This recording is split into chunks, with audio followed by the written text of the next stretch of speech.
오늘은 창세기 16장 26절부터 33절의 말씀을 가지고 관계에는 거리가 있습니다 라고 하는 제목으로 말씀을 증거하겠습니다.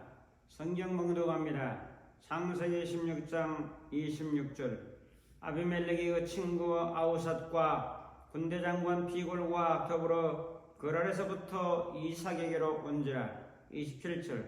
이삭이 그들에게 이르되 너희가 나를 미워하여 나에게 너희를 떠나게 하였거늘 어찌하여 내게 왔느냐. 28절. 그들이 이르되 여호와께서 너와 함께 계심을 우리가 분명히 보았으므로 우리의 사이 곧 우리와 너 사이에 맹세하여 너와 기약을 맺으리라 말하였노라. 29절. 너는 우리를 해하지 말라. 이는 우리가 너를 범하지 아니하고 선한 일만 내게 행하여 내가 평안히 가게 하였음이니라. 이제 너는 여호와께 복을 받은 자니라. 30절. 이삭이 그들을 위하여 잔치를 베풀며 그들이 먹고 마시고. 31절. 아침에 일찍 일어나 서로 맹세한 후에 이삭이 그들을 보내며 그들이 평안히 갔더라. 32절. 그날에 이삭의 종들이 자기들이 판 우물에 대하여 이삭에게 와서 알려 이르되 우리가 물을 얻었나이다 하며 그가 그 이름을 세바라 한지라. 그러므로 그 성읍 이름은 오늘까지 부엘세바라 하였더라. 아멘.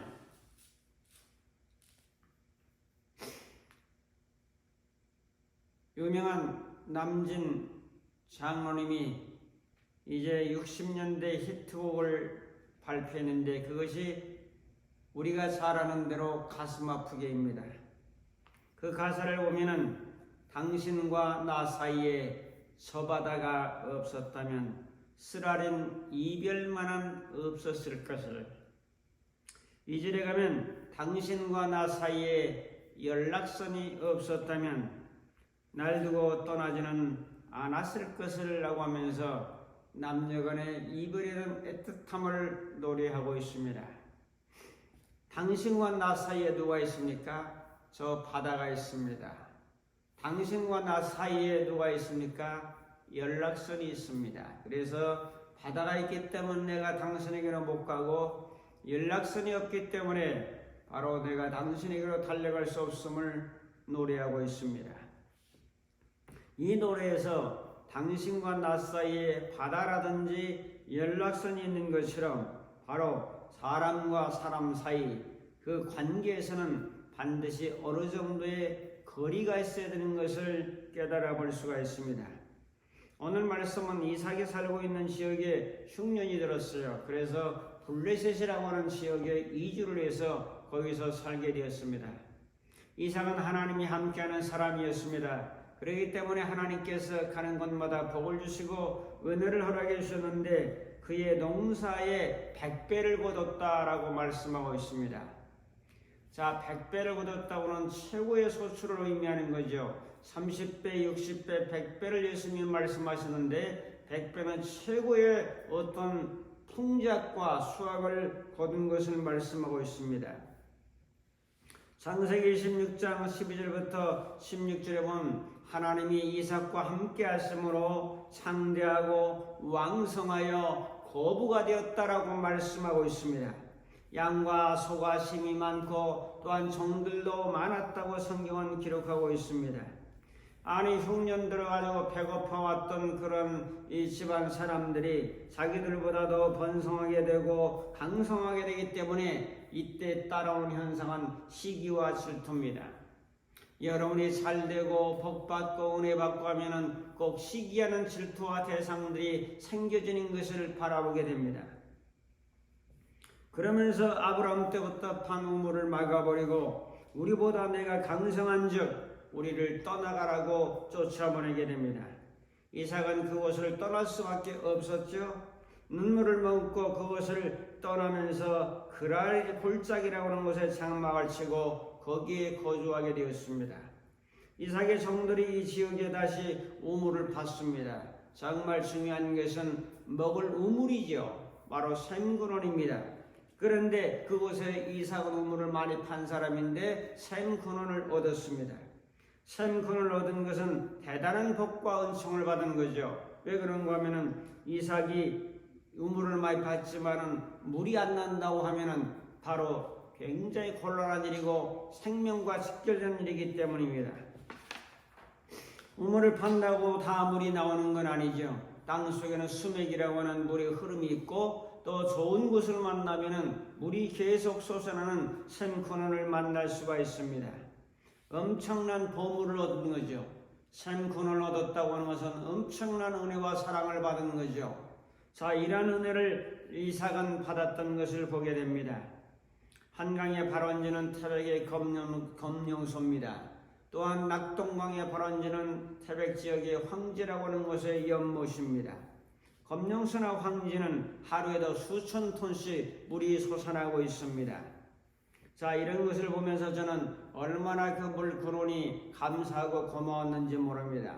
여기서부터 저 영남의 젖줄인 이제 샘근원이 솟아나고 한강의 시작 발원지가 바로 검령소에서부터 솟아난 물근원으로부터 한강이 시작되어서 바로 2천만 명 정도 되는 많은 사람들이 이 물을 먹고 있다는 것은 얼마나 큰 은혜가 아닐 수 없습니다. 블레셋 지역에서 쫓겨났지만 하나님은 이삭에게 큰 은혜를 베푸시는 것을 바라보게 됩니다. 그런데 얼마 지나지 않아서 블레셋 지역의 수장이었던 아비멜렉이 장군들을 내리고 이삭을 찾아오게 되죠. 자기의 신변 보호를 위해서 무장을 하고 찾아오면서 제안하기를 내가 우리 지역에 너가 거주했을 때 크게 뭐 잘못된 게 뭐가 있냐? 그러므로 우리 상호 불가침 조약을 하자. 내가 너를 공격하지 아니하고 너도 나를 침략하지 아니하고 서로 평화스럽게 잘 지내자라고 하는 그런 제안을 하게 되죠. 이 둘 사이에는 너무나 거리가 멀었습니다. 사람은 너무나 거리가 멀어도 차가워지고 너무나 가까워도 안 되는 거죠. 자, 그런 상황에서 멀었던 거리를 좀 좁혀나가는 그런 제안을 하게 되는 겁니다. 서로 평화스럽게 지내는 것은 은혜요 또한 복인 것을 알아야 합니다. 가정에도 평화가 있어야 되고 교회도 평화스러워야 되고 더 나가서 사회나 국가도 평화스러워야 합니다. 오늘 본문의 아비멜렉과 이삭은 평화를 선언하고 있죠. 굉장히 고무적인 사건입니다. 이렇게 된 이유가 있어요. 그 이유가 뭡니까? 하나님이 함께하는 사람이 이삭이라는 것을 알았기 때문에 이삭을 두려워하는 마음이 아비멜렉에 생긴 것입니다. 여러분, 자, 이런 상황 속에서 오늘 우리는 거리라고 하는 부분을 살펴봅니다. 인간관계는 반드시 부부간이나 부모자식간이나 교우간이나 친구간이나 어떤 친지간이나 어떤 관계든지 어느 정도의 거리는 잘 유지하고 질서와 예절을 지키며 살아가야지 거리가 없이 버릇 없이 군다고 하면 이것은 참된 믿음의 삶이 아닌 것을 오늘 말씀에서 증언하고 있습니다. 자, 오늘 말씀을 통해서 몇 가지 주시는 진리를 살펴보기를 원합니다. 첫 번째로 자연 만물에도 거리가 있어요. 하나님은 자연계를 만들어 놓으시고 사람이 살 수 있는 환경을 조성하신 다음에 사람을 만드셔서 그 하나님 만든 자연 만물을 바라보며 거기서 혜택과 감동과 은혜를 받으며 행복하게 살도록 에덴 동산을 만들어 주셨습니다. 우주 만물의 중심 중에서 가장 중심이 사람이 살고 있는 지구죠. 지구를 중심으로 태양계가 이제 형성되어 있죠. 태양이라든지 또한 수성이라든지 금성이라든지 지구, 화성 이런 식으로 여러 개의 별들이 있는데 중요한 것은 가장 중요한 별은 바로 지구입니다. 여러분과 제가 살고 있는 지구 땅덩어리, 하나님이 만들어서 사람을 살게 하는 것이 바로 이 지구라고 하는 거죠. 거기는 바로 태양과 지구에는 거리가 있습니다. 얼마나 거리가 있죠? 우리가 잘 아는 대로 1억 5천만 킬로미터의 거리가 있습니다. 이 거리가 조금만 좁혀지면은 지구는 불덩이가 돼서 다 타 죽을 것입니다. 더워서 못 살죠. 조금만 멀으면 화성처럼 너무나 영하의 날씨가 되기 때문에 영하 100도다 그러면 살겠습니까? 이 거리가 굉장히 중요하죠. 바로 1억 5천만 킬로의 8분 20초간의 광속으로 달려오는 이 거리, 이걸 유지해서 지구가 돌아간다고 하는 이 사실, 거리가 있습니다. 가까우면 뜨거워 죽고 멀면 차가워 죽으니 살기 위해서는 이 거리를 이 지구는 유지하면서 돌아야 된다는 이 거리, 우주 질서에도 바로 거리가 있다는 사실이요. 자, 이런 상황 속에서 우리가 보면은 지구도 이러한 거리가 있는 것을 우리가 깨달아 볼 수가 있죠. 나무를 바라보면 나무와 나무 사이가 있습니다. 다 붙어 있다고 하면 무슨 열리지도 아니고 두 나무가 하나로 합해진 것이 얼마나 사이가 좋냐 그래서 열리지 나무가 종종 있는 것을 바라보게 됩니다. 괴산댐에 가면 열리지 나무가 있어요. 둘이 하나로 붙어 있어요. 자, 맺뜻한 사랑을, 남녀의 사랑을 표현하기도 하지만 그러나 대다수의 모든 것은 자, 나무와 나무 사이가 있습니다. 거리가 있다는 거죠. 참나무는 참나무, 소나무는 소나무, 어느 정도 거리를 두고 일정한 간격을 통해서 서로 잘 성장하도록 그렇게 되어 있는 것을 바라보게 됩니다. 논에 벼를 심어도 벽실을 심어서 모판을 만들고 모판을 또 이제 뽑아가지고 이제 모를 내는데 두세 포기 정도를 가지고 거리를 두고 이제 모를 심습니다. 콩을 심어도 거리를 두고 심고 밭을 심어도 그렇고 수수를 심어도 그렇고 거리라는 게 있어요. 거리라는 것이 없으면 너도 안 되고 나도 안 되는 것을 바라보게 됩니다. 자, 그래서 모든 우주 만물에는 별들도 그렇고 식물도 그렇고 동물도 그렇고 거리가 있어요. 자기 영역이라는 것이 또 있는 것을 바라보게 됩니다. 그래서 모든 자연 만물에는 균형과 조화라고 하는 이 거리가 있다는 사실을 우리는 기억하고 이것을 사람에게로 옮겨 나가야 되죠. 두 번째로 사람과 사람 사이에도 거리가 있습니다. 오늘 아비멜렉과 이삭은 분명한 거리가 있습니다. 거리에는 좋은 거리도 있지만 나쁜 거리도 있는 것을 봅니다. 이 사이라고 하는 본문의 말씀은 관계를 의미합니다. 너와 나 사이에 뭐 이렇게 뭐 잘못된 거 있냐? 우리 서로 좋게 잘 지내자. 이 관계 속에는 거리가 있는 거죠. 가장 가까운 관계를 부모-자식 관계라고 합니다. 왜 그런가 하면은 피를 나는 관계고 DNA를 나는 유전 정보를 나는 관계이기 때문에 부모는 곧 납니다. 왜? 그분의 생명의 씨앗을 받아서 내가 태어났기 때문에 그분의 모습은 나의 모습이요 나의 모습은 우리 자녀의 모습인 것을 바라보게 됩니다. 피를 나지 않았지만 가장 가까운 관계가 바로 부부관계라고 또한 말하죠. 남이 만나서 점을 하나 빼니까 님이 되고 님과 님이 만나서 이제 좋다고 결혼해서 사는 것이 바로 인생살이입니다. 자, 이제 점 하나가 얼마나 중요한지요. 사람에게는 모든 단점과 장점이 있지만은 자, 점을 빼버리니까 님이 되고 님에다가 아이 기분 나쁘다 사람 뭐 안 맞는다 티격태격 하다가 점을 하나 다시 찍어버리니까 남이 되는 것이 부부관계입니다. 그래서 부부관계는 점 하나만 끝나는 거예요.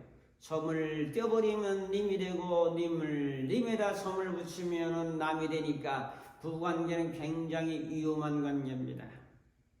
부모-자식 관계는 호적을 판다고 해도 팔 수가 없는 관계요. 끊을래야 끊을 수 없는 관계지만은 부부관계는 점 하나 찍었다 붙였다 하면서 붙었다 찍어 떨어졌다 하면서 남도 되고 님도 되는 그런 관계이기 때문에 부부관계는 굉장히 위험한 관계다 하는 것을 깨닫고 우리는 부부라도 일정 관계의 질서와 유지 또한 예절, 예의 이런 것들을 지키면서 살지 않으면 불편한 관계가 되는 거죠. 자, 그러므로 인간관계에는 거리가 필요합니다. 친구 사이에도 거리가 필요하죠. 선후배 사이에도 일정 관계 거리가 필요하죠. 거리라고 해서 저 사람을 멀리하라는 그런 관계는 절대 아닙니다. 이 지켜야 될 거리가 있다는 거죠. 지켜야 될 선이 있다는 거죠. 지켜야 될 예절과 예의가 있다는 거죠. 그거를 안 지키게 되면은 굉장히 관계가 불편해지는 것을 우리는 바라보게 됩니다. 사람에게는 성격이 있고 성품이 있습니다. 성격과 성품을 논할 때 가끔 말씀드리지만 굉장히 어렵습니다. 우리가 이야기에. 여러분, 좋은 성품을 가진다는 것은 대단히 중요합니다. 그 좋은 성품 속에는 경청과 긍정적 태도와 기쁨과 배려, 감사, 웃음, 또한 책임감, 인내, 순종, 절대, 창의성, 정직, 지혜 같은 것을 갖는다면 좋은 성품을 가진 사람에 틀림없습니다. 자, 성품은 무엇일까요? 우리가 빙산으로 비교해 봅니다. 빙산이 바다에 이렇게 떠 있습니다. 근데 90%는 물속에 잠겨 있고 10%는 나타나 있습니다. 이 90%가 바로 성품입니다. 10%가 바로 성격입니다. 그러므로 성품은 내면적이요 성격은 외면적으로 드러나는 것입니다. 성격이라고 하는 것은 이방 다른 타인을 향해서 드러나는 하나의 그 기질을 성격이라고 하죠. 그러므로 성품이 더 큰 것이죠. 성품 안에서 성격이 나오는 거죠. 여러분, 자, 이런 상황들을 바라보면서 성격이 또한 좋아야 되고 성품이 좋아야 되는데, 성품은 뭐라고요? 내면적인 부분이요. 성격은 이 내면이 외면으로 드러나는 부분이요. 그러므로 성품에서 성격이 나오는 것을 다시 한번 강조해 봅니다. 성격은 꼴이기 때문에 물에다 담으면 물병이 되는 것이고, 또한 대에다 담으면 대박에 물이 되는 것이죠. 그러므로 격이라고 하는 것은 꼴이라든지 양태라든지 형태를 의미하고 있습니다. 흙이 있지만 거북이를 만들면 거북이가 되고, 또한 거기다 토끼를 만들면 토끼가 되는 거죠. 벽돌을 만들면 벽도 되는 거죠. 그러므로 꼴을 어떻게 이제 가지고 있는가에 따라서 다른 것을 바라보게 됩니다. 그러므로 성격이라고 하는 것은 외형적으로 다른 사람들에게 나타나는 이미지, 기교, 기술 같은 것을 의미하기도 합니다. 성품이라고 하는 것은 하나의 원칙이고 본질이며, 성격은 외형적으로 드러나는 처세술이고, 또 이 둘이 잘 합해지면 금상첨화라고 하는 아름다운 작품을 만들어낼 수가 있습니다. 성품이 좋으려면 성실성과 성숙도와 풍요로운 심리가 있어야 되고, 내면적인 성품이 외면으로 나타나는 성격을 우리는 잘 조화를 갖추면서 이 성품과 성격으로 저 사람의 성품과 성격이 만나면서는 반드시 예의와 질서를 지키는 거리가 있어야 된다는 사실을 우리는 기억해야 할 것입니다. 자, 이런 그런 상황 속에서 이 거리와 거리를 예절이라고 볼 수가 있습니다.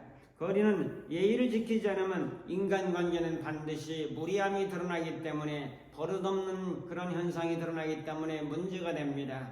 여러분, 그렇기 때문에 오늘 우리는 십계명이라고 하는 도덕법이라는 것도 대단히 중요하죠. 자, 상대방을 업신여기면 상대의 말을 듣지 않습니다. 자식이 부모를 업신여기면 부모의 말을 듣지 않습니다. 제자들이 스승을 업신여기면 스승의 말을 듣지 않습니다. 목회자를 업신여기면 교인들이 말을 듣지 않습니다. 여러분, 아담과 하와는 선악과의 구별이라고 하는 선이 있었는데, 먹지 말라고 하는 하나의 거리가 있었는데, 이 거리를 파괴시켜 버릴 때에 바로 거기는 범죄의 그 시작이 되었고 불행의 시작이 되었던 것을 우리는 너무나 잘 압니다. 다윗과 압살롬은 아버지와 아들 관계지만은 이 압살롬이라고 하는 이 아들이 이 거리를 무너뜨리고 말고 거리를 가깝게 침략에 들어가면서 아버지의 자리를 찬탈하려고 반역을 일으켰다가 결국 압살롬은 요압 장군의 창에 의해서 심장의 피를 터뜨리면서 세상을 떠나고 말았습니다. 자, 거리가 무너진 거죠. 거리가 무너지면 이렇게 어려운 일이 있는 거죠. 아브람과 사라 사이는 아주 사랑스러운 좋은 관계였지만은 아들을 낳지 못하자 이들은 굉장히 고통스러워했습니다. 대를 이을 아들, 하늘의 별처럼 땅의 모래처럼 번성해야 될 아들, 하나님이 약속한 아들을 75세에 그것을 약속을 받았는데 10년이 지나도 안 되는 거예요. 그러니까 좀 급한 마음에 사라가 좀 여자가 좀 조급했죠. 남편이 가면 갈수록 늙어가는 걸 바라보면서 이제 자기의 몸중 하가를 줄 테니까 동침해서 아들을 하나 더 낳아다오라고 특명을 내렸습니다. 남편에게도 특명을 내리고 또한 그 몸종이었던 하갈에게도 이제 특명을 내리면서 아들만 하나 낳아달라. 아브라함이 이런 제안을 받자 내심 기분이 썩 나쁘지는 않았어요. 그것도 본처인 사라가 자기의 몸종 젊은 사람을 주면서 이제 동침을 하고 잠을 자고 그렇게 하면서 아들 하나 낳으라는 것에 썩 기분이 나쁘진 않아요. 그래서 이제 낳은 아들이 이스마엘. 그때 당시 아브라함은 86세에 그 이스마엘을 낳습니다. 그래서 세월이 지나면서 100세 때 또 이삭을 낳지 않습니까? 나이 차이가 14살 차이나 나는 거죠. 형이 돼버리고 말았습니다. 하나는 영적인 자녀요, 하나는 육신적인 자녀라고 사도 바울은 비유하고 있죠. 자, 그런 상황 속에 우리가 바라보면서 지금 중동 문제가 뭐예요? 다 이스마엘의 후예들입니다. 저 이슬람 지역의 그 사우디아라비아라든지 이란이라든지 이라크라든지 이집트 쪽 레바논 다 이스마엘의 후예들이요. 단 이삭의 후예들은 바로 저 유대인 이스라엘 사람들입니다. 그래서 이렇게 둘이 싸우고 있는 겁니다. 이스마엘과 이삭. 낳지 말아야 될 아들을 이 경계선이 무너짐으로 말미암아서 하나님의 명령과 약속이 무너졌고 또한 부부간의 대의가 무너짐으로 낳지 말아야 될 잘못된 씨를 낳음으로 인류는 이렇게 고통 속에 빠지고 있다는 것은 역사적인 사실입니다. 자, 그러므로 사랑하는 성도 여러분, 사람과 사람 사이에는 지켜야 될 거리가 있어요. 자, 손자를 너무 이뻐하면 나중에 손자가 할아버지 막 수염을 잡아뜯습니다. 이건 아니지요. 아무리 손자가 이쁘다 할지라도 자기의 수염을 막 끌어내리고 뜯어버린다고 하면 이거 좋아할 그런 할아버지는 아무도 없을 것입니다. 그러므로 사람과 사람 사이에는 반드시 거리가 있다. 예절과 질서라는 거리를 반드시 부부간에도 부모 자식 간에도 다 모든 관계에 이걸 지키지 않으면 무질서와 파괴와 쓰레기 같은 삶이 이어진다는 사실을 기억하고 우리는 인간관계에도 좋은 어떤 거리를 두고 잘 살아갈 수 있기를 축복합니다. 세 번째로 주님과 나 사이에는 거리가 없습니다. 이게 중요합니다. 이게 영적으로도 아주 중요하죠. 주님과 나는 하나이기 때문에 거리가 없어요. 하나가 어떻게 거리가 있습니까?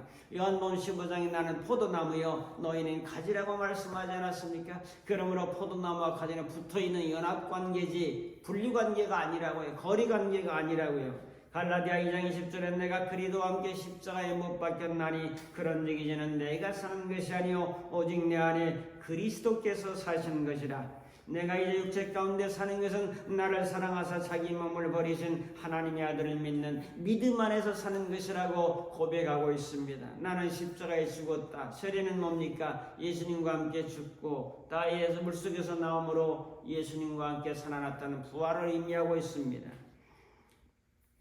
내가 그리스도와 함께 십자가에 못 박혔나니 찬양을 저는 좋아합니다. 내가 그리스도와 함께 십자가에 못 박혔나니 그런 적이 이제 내가 산 것 아니요 오직 내 안에 예수께서 사신 곳이라. 이제 내가